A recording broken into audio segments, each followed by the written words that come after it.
mensagem é o cristão e a restauração verdadeira. Evangelho de João, capítulo 21, eu vou ler do versículo 17 ao 23, diz assim a palavra do Senhor. E disse-lhe uma terceira vez: Simão, filho de Jonas, tu me amas? Simão entristeceu-se por lhe ter dito isto pela terceira vez: Tu me amas? E disse-lhe: Senhor, tu sabes tudo, tu sabes que eu te amo. Jesus disse: apacenta as minhas ovelhas.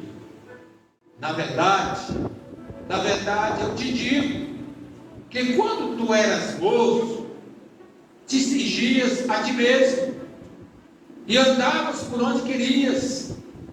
Mas quando já fores velho, estenderás as tuas mãos e outro te cingirá e te levará para onde tu não queiras. Nós precisamos de tratamento. Nós precisamos ser tratados. Nós precisamos ser restaurados. Porque nós estamos quebrados. Mas muitas vezes nós estamos quebrados na área emocional. Muitas vezes nós estamos quebrados na área de relacionamento familiar ou na área dos relacionamentos do trabalho. Nós estamos muitas vezes quebrados na área de esperança. Às vezes nós estamos tristes ou abatidos. Às vezes nós estamos envergonhados por alguma coisa que a gente deveria ter feito e não fizemos e ficamos envergonhados. E a gente fica, muitas vezes, precisando ser tratado. E esse tratamento só é possível por meio do encontro com Jesus. Por meio de nós vivermos, tendo Jesus na nossa vida. Um discípulo, chamado Pedro, está precisando de tratamento. Jesus olhava para Pedro. Pedro já não era mais o mesmo. Pedro não era mais aquele homem, daquele jeito que Jesus conheceu, porque algo estava incomodando a mente de Pedro. Algo estava incomodando o coração de Pedro. Quem olhasse para Pedro, talvez os discípulos olhassem para Pedro e não percebiam. Às vezes a gente olha um para o outro e eu não percebo o que está acontecendo no coração dele. Às vezes eu não percebo o que está acontecendo no coração dela. A gente não percebe o que está acontecendo no coração do outro que está do nosso lado. Os pais, às vezes, não percebem o que está se passando no coração do filho. E o pai está, muitas vezes, desatento que o filho está ali precisando ser restaurado. A filha está precisando ser restaurada. Ou a esposa precisa, porque está quebrada. Ou o marido, porque está quebrado. Mas Jesus aqui trata. Nós temos que dizer isso nessa vida, que é ser tratado nessas 3 áreas da minha vida. O primeiro tratamento é quando Jesus olha para a situação de Pedro, e Pedro estava cabisbaixo. Pelo texto, a ideia que tem. Quando você lê esse texto, você também deve ter alguma ideia. Você tem que ler esse texto imaginando a cara que Pedro está fazendo. Simão, Pedro, tu és filho de Jonas. Tu me amas mais do que estes? Tu me amas? Tu me amas? Tu me amas? Ei, tu me amas? E Pedro estava abatido, estava triste. Porque ele era uma pessoa que dizia: eu vou fazer, vai ser desse jeito. E ele não fez. Eu não vou te trair. E ele traiu. Eu não vou errar. E ele errou. Eu não vou fugir. E ele fugiu. Eu não vou abandonar. Ele abandonou. Eu sou uma pessoa de palavra. E a palavra dele falou. Eu sou uma pessoa de moral. E a moral dele fugiu. E por isso, algo estava no coração de Pedro. Que Jesus percebeu. Jesus percebeu porque ele conhece. Jesus conhece os nossos corações.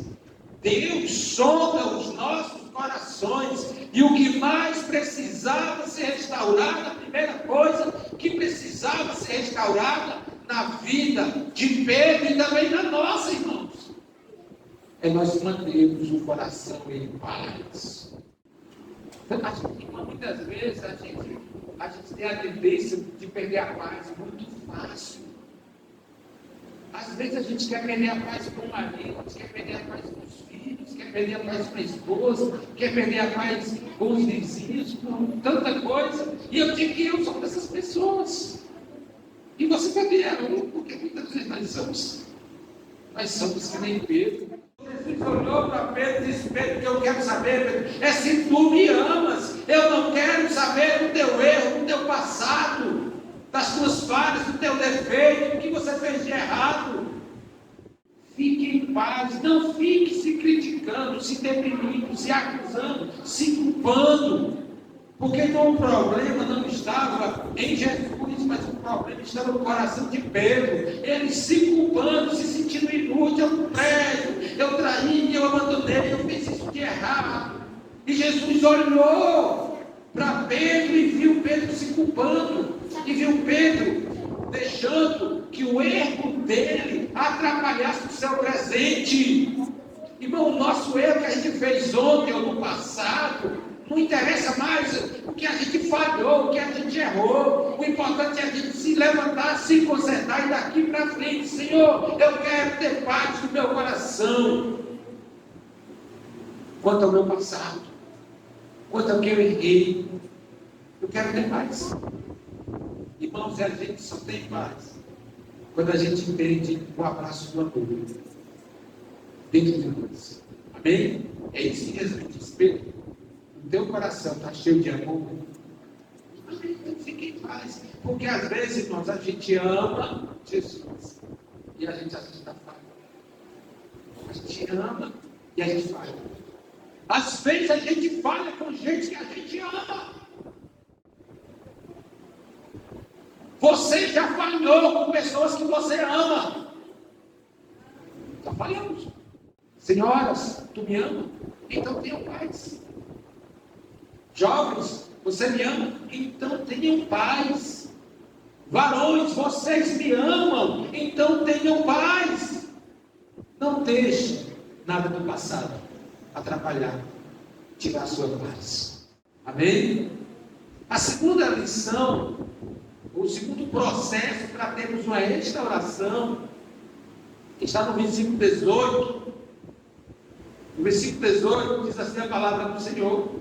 Jesus diz, no versículo 17, no final do versículo 17, ele diz: apacenta as minhas ovelhas. A atitude que você tem que ter é apacentar as minhas ovelhas. Quem está em paz, apacenta. Aí o 18 diz: na verdade eu te digo, que quando tu eras moço, tu fazias o que tu queria, tu tinha força, tu se vestia, tu andava, tu fazia as coisas conforme tu queria viver a tua vontade.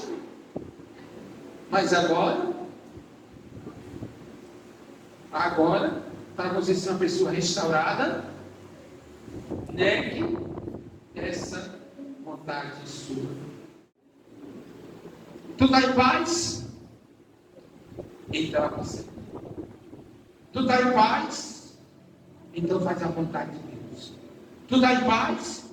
Irmão, quando a pessoa está em paz, Jesus coloca para fazer algo na obra do Senhor. Quem não está em paz consigo mesmo não consegue obedecer à vontade de Deus, porque ele está brigando com ele mesmo, ele está se deprimindo, ele está se criticando, se xingando, ele está querendo disputar com os outros.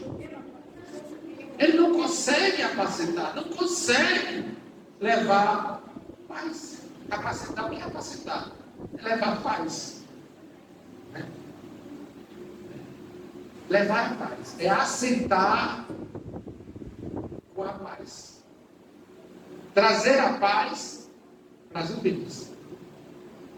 Então, o que esse texto que ele está dizendo? Que Jesus está falando que Pedro tinha agora uma missão para fazer, tinha algo para fazer. Quem está em paz, irmãos, recebe de Jesus oportunidade para fazer a obra de Deus, desafio para fazer a obra de Deus, coisas grandiosas. Talvez o sonho de Pedro fosse apacentar, fosse ser um líder, fosse ser um pastor, fosse ser um obreiro, fosse levar a palavra. Mas agora, quando ele falhou, quando ele negou a Jesus, quando ele cometeu os seus erros, talvez ele pensasse: agora eu não tenho mais chance. Jesus, ele vai escolher outros, são outras pessoas que me substituir, eu não vou fazer mais parte do ministério, eu não vou mais fazer parte do louvor, eu não vou poder mais fazer parte de nada na igreja, na obra do Senhor. E Jesus disse: tenha paz, ele disse. Se você tiver paz, você vai trabalhar para Jesus, Jesus vai lhe usar. Nem que seja aquilo que você nem imagina, porque é a nossa vontade, é a vontade do Senhor. A ideia que temos que ter aqui, irmãos, é que para fazer a vontade do Senhor Jesus, a Pedro fazer a vontade do Senhor Jesus, no versículo 18, Jesus diz, no versículo 17 ele diz: vai apacentar, mas no 18 ele diz: você não vai fazer mais a tua própria vontade. Vai ter momento, e todo ser humano passa por isso, onde a gente tem força para se vestir, tem força para correr, tem força para trabalhar, tem força para isso, mas tem momento que a gente não vai ter mais força. E Jesus está dizendo isso: Pedro, você é uma pessoa que queria fazer as coisas do seu jeito. Quando Jesus, irmãos, várias vezes Jesus falava as coisas, e Pedro dizia: não, Senhor, de modo nenhum vai te acontecer esse mal. Jesus dizia: Pedro, não sabe o que está dizendo. Ele achava que podia fazer a escolha dele, como hoje muita gente acha. Mas vai ter momento da vida, nem que seja logo depois do juízo, não, depois da morte, quando vem o juízo, que a vontade humana vai se submeter ao julgamento de Deus. Então as nossas escolhas aqui na terra, a gente não pode querer fazer a nossa própria vontade. Não é a nossa vontade, tem que ser a vontade do Senhor. Quando nós entendemos que nós precisamos fazer a vontade do Senhor, aí nós fomos restaurados. Enquanto a gente quiser fazer a nossa vontade, do nosso jeito, do nosso tempo, das nossas coisas, da nossa capacidade, a gente precisa ser tratado. Por isso que eu estou dizendo que Jesus está tratando Pedro. João termina esse evangelho dizendo: todo cristão, todo discípulo precisa ser tratado.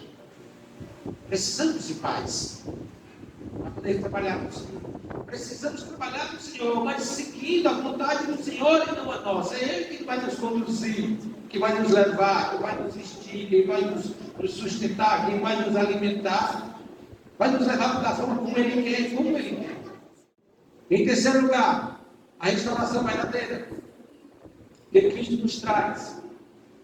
No versículo 22, versículo 22: se eu quero que ele fique até que eu venha, o que te importa a ti? Segue-me tu.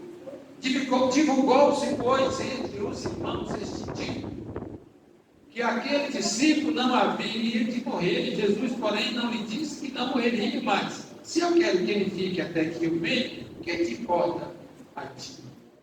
E Pedro começou, talvez, a ter uma inveja de João. Uma inveja de como João não traiu, como João não negou, como João ficava a intimidade, a amizade. E Pedro talvez tenha pensado nisso: irmãos, nós não podemos estar olhando para o outro. A honra que Jesus dá para João é diferente da honra que Jesus dá para Pedro. É diferente o tratamento que Jesus dá para João. É diferente do tratamento que Jesus dá para Pedro. Mas os dois são discípulos de Jesus. É diferente o chamado que Deus fez para você. É diferente do chamado que Deus fez para o vizinho que está do seu lado, para a sua esposa, para o seu marido, para o seu filho, para o seu amigo. Somos pessoas diferentes. Então Jesus, ele vai dar dons, atribuições diferentes. Nós não podemos ter ciúme.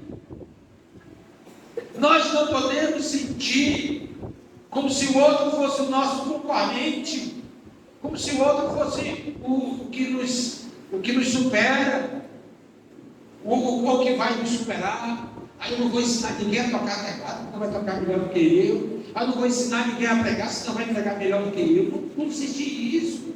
Aí eu não vou chamar fulano, porque o outro vai aparecer. Nós não temos isso aí. Não podemos ter esses sentimentos dentro de nós.